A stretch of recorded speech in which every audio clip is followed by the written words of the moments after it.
All right, today we're breaking down a critical security update from SAP. And trust me, this is one that demands your immediate attention. It's a big deal, so let's just dive right in.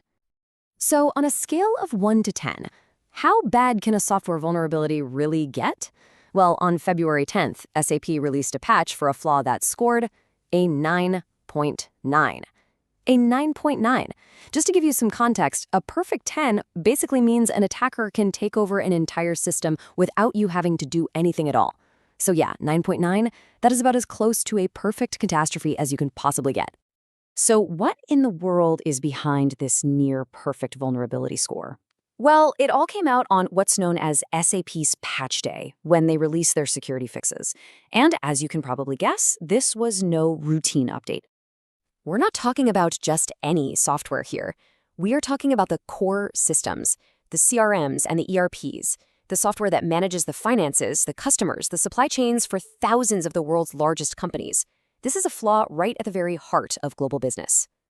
Okay, so let's get into the nitty-gritty. What is this near-perfect vulnerability? Well, it all comes down to something called code injection. The concept itself is actually pretty simple. Think of it like this. A hacker manages to slip a fake, malicious work order into a trusted system. The system sees what it thinks is a legitimate command and starts to execute it. But that command is actually designed to cause complete chaos, stealing data or just shutting everything down. And this table right here lays out the two main culprits. First up, you've got CVE 2026-0488. That is our 9.9 headliner, and it affects SAP CRM and S/4HANA. Right behind it is another critical flaw, CVE 2026-0509, with a whopping 9.6 score, and that one targets the core NetWeaver Application Server. These aren't just some abstract threats. These are specific, high-impact risks to foundational business platforms. Okay, so we've covered the technical what. But now we get to the much more important question, so what?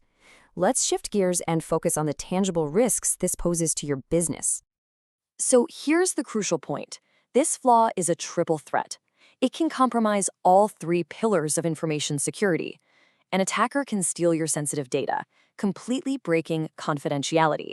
They can alter your financial records or customer information, destroying integrity. And they can bring your entire operation to a grinding halt, wiping out availability. And the source material really puts it perfectly.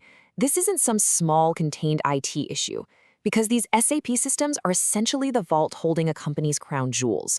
All the financials, customer lists, supply chain logistics. A breach here escalates, and it escalates fast, into a full-blown business-wide crisis.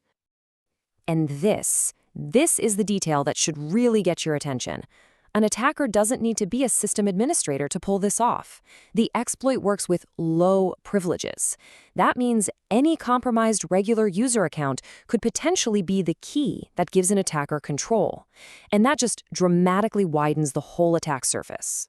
With a threat this severe and this accessible, inaction is simply not an option. So what should you be doing right now? Here's a clear, actionable plan. The path forward is really direct. First, identify. You have to know exactly where these vulnerable SAP components are running in your environment. Second, prioritize and patch. Those two critical CVEs we've been talking about need to be at the absolute top of your list. You need to patch them immediately. And third, review and monitor. The job is not done after patching. You have to review privileged access and monitor constantly for any abnormal activity that could signal someone's trying to get in. So we'll end on this thought. A 9.9 vulnerability isn't just a high score. It's a ticking clock for your entire organization. And the only question that really matters now is the one right here on the screen: have you started it?